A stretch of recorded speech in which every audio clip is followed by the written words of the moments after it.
সেদিনকে ছিল আমার পুনমদির বাড়ির শুট, আর গিয়ে আমি কি দেখলাম দেখে নাও। এই যে পুনমদি এখন মানে স্টিচেও কতটা পারদর্শী। দিদি ব্লাউজ একদম স্টিচ করে ফেলছে, হাতে লাগিয়ে ফেলছে।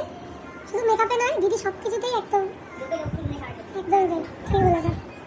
খুব সুন্দর সেলাই করছে এখন। কতটা কি করতে পারবো জানি না, খুবই ভালো হচ্ছে। এই যে দেখিয়ে দিই, খুবই সুন্দর সব কিছুতেই দিদি একদম হাতের কাজ এখন। At last I am ready for makeup and আমার লেন্সও পরা হয়ে গেছে। একটা সুন্দর লেন্স পরিয়ে দিয়েছিল দিদি আমায়। সেই লেন্স পরতে গিয়ে যে কী হয়েছিল, দিদি একদম হিমশিম খেয়ে গেছিলো।